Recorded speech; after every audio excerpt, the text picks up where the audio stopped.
What did you see in someone's home that told you yep, they're rich? 1. A kid I was friends with in high school. His parents had a new house custom built. Huge house, custom woodwork, beautiful details throughout.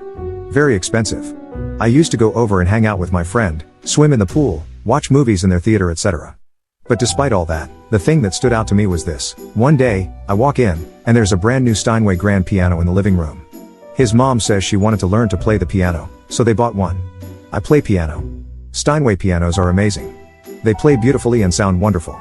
Every Steinway piano is handmade in only one of 2 locations in the world. They're like the Rolls-Royce of pianos. This piano probably cost over $100,000. And they bought one just because she wanted to learn to play. 2. My friend's dad was an oil tycoon. He had a T-Rex skeleton in his hallway. 3. A copy of Architectural Digest magazine with their house on the cover. 4. Not even in their house.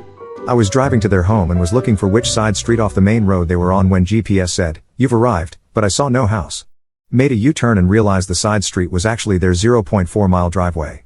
5. When they have a very confusing sink. 6. A Monet in their office. The penthouse apartment with a direct view of the Empire State Building was also a pretty big giveaway. 7. If your couch isn't up against a wall. 8. Once, a friend invited me to go with him to his family farm for the holidays. I was driving, and it was a long drive. We were driving on a dirt road that was simply endless. 40 minutes in, I asked, "When do we get to the property?" He looked confused and said, "We've been at the property for the last 40 minutes. Basically, the farmland was 100,000 acres big. 9. Visiting friends, and my wife sees a bronze sculpture of a cowboy on the coffee table and says, "Gee, that looks like a Remington," and our hostess says, "Yeah, it is." 10. College friend who had a thick southern accent and generally put out a country boy vibe, though he lived in the DC suburbs of Maryland.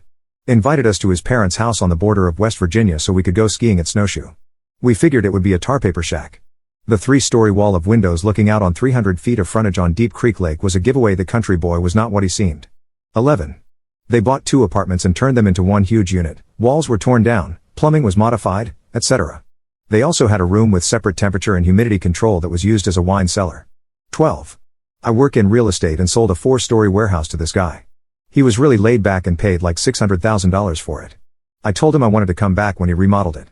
About 18 months later, he called and said he's done and to come by.